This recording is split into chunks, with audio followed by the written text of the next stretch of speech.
Yeah, welcome back everybody, and today we are in the P-47 and it's going to be a little bit different today. This video was born out of a recent experience I had during a Squadron Warbird Wednesday, and I was able to bring home an aircraft that I otherwise shouldn't have. We were doing some ground attack and ground pound action and was flying the P-47, and just want to go over some of the emergency systems in the aircraft, something that can help make the difference between either you bailing out over enemy territory or making it back to base with a somewhat intact aircraft. So let's get into this. So what had happened was I'd made some rocket passes and did some gun runs on some enemy targets, and on a couple of those I took some ground fire, and after every run where I did take some ground fire, get clear the area and just do a general check of the aircraft, make sure all my gauges and engine instruments were looking good. So let's do a quick attack and showcase what I mean by just doing a quick damage check. So I'm just gonna strafe an empty field here, just like I was doing for my other attacks. Just gonna line up. You pick up some airspeed in the process. And pull away. And in this instance, I'm not taking ground fire, but if I heard any impacts to my aircraft, I would check each wing.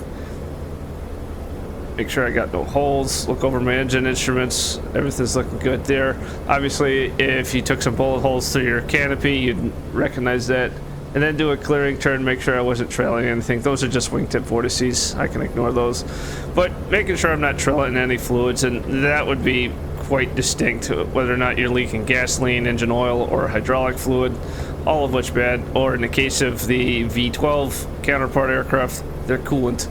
I know some of you guys have watched the P-47 engine management video. This is really the first video in my Warbird guide series, and I'm glad a lot of you liked it.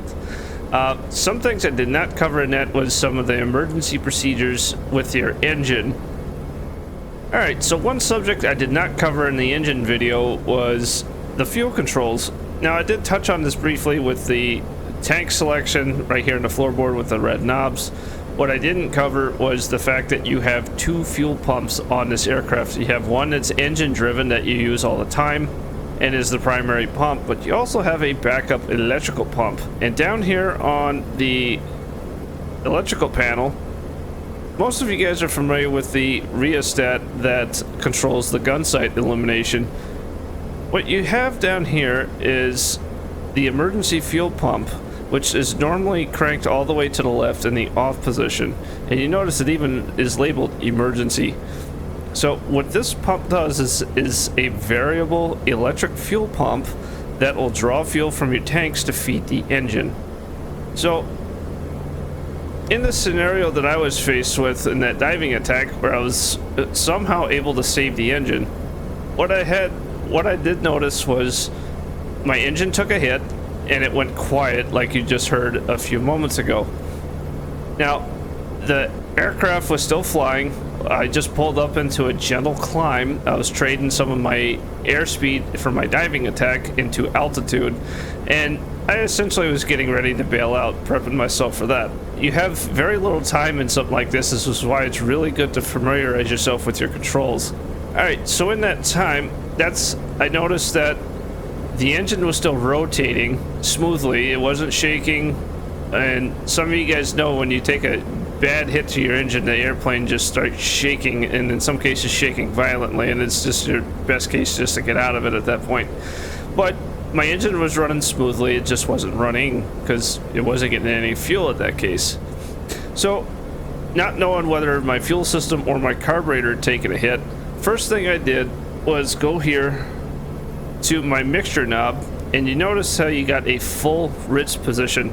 And as I mentioned in the engine video, that is normally never used because the full Ritz position essentially is a carburetor bypass, and it feeds in a very fixed amount of fuel to your engine, really only meant for low altitude use and to get you home. So in my scenario, after the engine went silent, I reached over and pushed that forward, and the engine did not run. So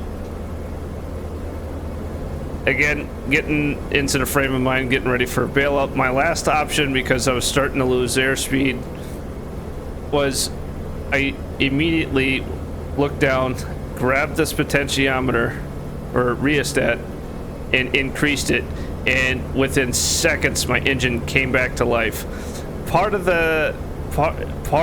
in that process was a quick scan of my engine gauges, and that's when I noticed that the fuel pressure, which is this right-hand gauge on the instrument that's got the 3 engine gauges, the fuel pressure was all the way at 0 before I cranked in the emergency fuel pump. And afterwards, got the engine running, the fuel pressure came up. And so I was able to get the aircraft stabilized, pick up some more airspeed, and immediately started flying home because my airplane was pretty banged up when that happened. The controls were not feeling great. It was just a very rough airplane. Prior to that, I had a few bullet holes in my wing before that engine hit, and my big concern then was maybe I had a flat tire, but that engine hit was pretty big. So the whole point of this is get familiar with some of the obscure controls in your aircraft of choice, because it comes in very handy sometimes. Now, that particular aircraft I was able to bring back to our base, but the hydraulics had been shot up. Only one landing gear came down. One of my wingmen came alongside, gave me a quick damage assessment. It's like, yeah, you only got one gear down. So I was happily, that one gear that did go down was able to come back up. So I guess the hydraulics wasn't totally shot out now that I'm reflecting on it. So I was able to belly land it in. Let me give you a quick demonstration of how all of that transpires. Let me come out of active pause. Alright, now I'm going to simulate what happened, and this kind of gives you an idea of how quickly a lot of this transpired. So I'm going to simulate this by cutting off my fuel tank. So came in on my diving attack, and when I took the engine hit, engine went dead silent. I picked up into a shallow climb, traded airspeed for altitude to buy me some more time. I reached over, emergency wrench on the mixture control, still nothing, absolutely no fuel pressure, getting ready, looking for a place to either ditch or bail out, and cranked in the emergency fuel pump, and immediately my engine came back to life. Now, when something like that happens, when you have to use this emergency potentiometer, you have to adjust it to get your fuel pressure into the right spot. It needs to be in that little blue band right there on the fuel pressure gauge. Alright, everybody. I hope that gives my fellow P-47 pilots and DCS a insight onto their backup fuel system in the aircraft. And who knows, maybe that'll bring you home too someday.